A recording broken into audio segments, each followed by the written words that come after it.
He's right here. He's right.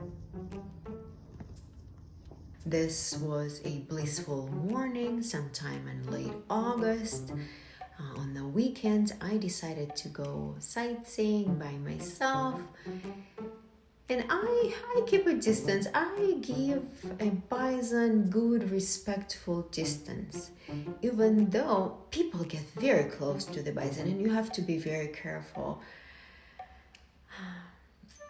Bison, they seem to keep to themselves. They're peaceful animal, but there's so many reports and there's so many fatal incidents. You have to give them good amount of space, and I do. And when I see them anywhere close to the pathway, I choose another route. And thankfully, around the geyser area, there's plenty of options. There's plenty of ways how to give an animal a good amount of space. So after about an hour walking around, I decided I would like to take a break and sit down a little bit.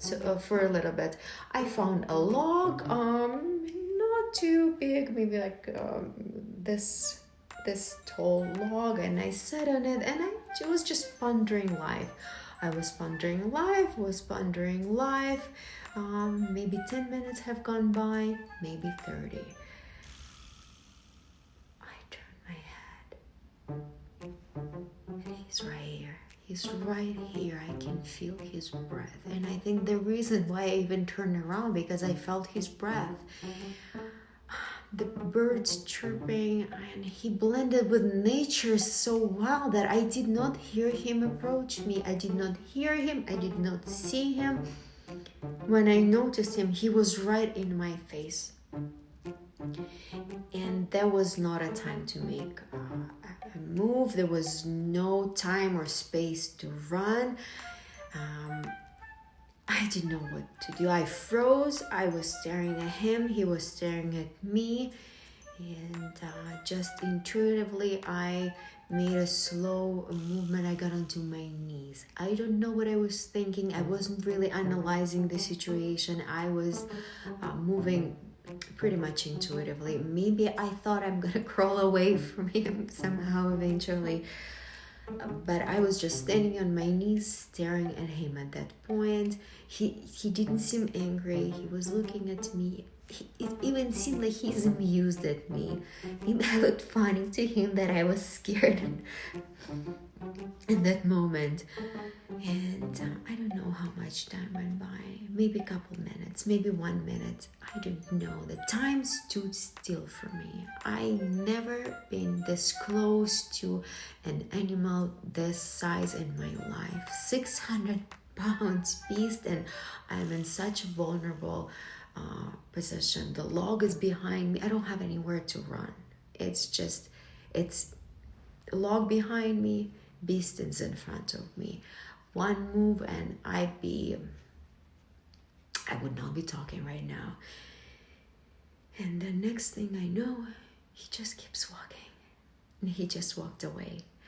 I stood there on my knees for another, 5 to 10 minutes. Until a man who was working at the park approached me, asking what happened. I was so relieved, and now thinking about this moment, I'm so fortunate that I am alive, and that moment was very special.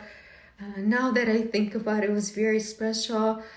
And I did all the right things, but except for in the park, in the wild nature, you can't even ponder life. You have to be vigilant at all times.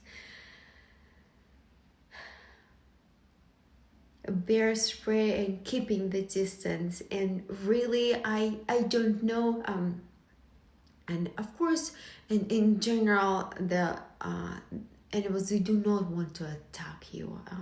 Maybe he was just curious. This is why he came so close to me. Maybe he himself never been this close to a human being. Maybe he just wanted to see what I'm about. But had I scared him with something, had had I alarmed him in some way, it could have been the last moment in my life. And by the way, one thing I remember crossing my mind is that I chose to come here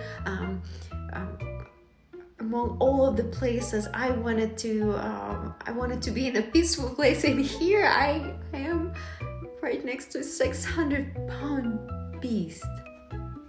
That everything was fine,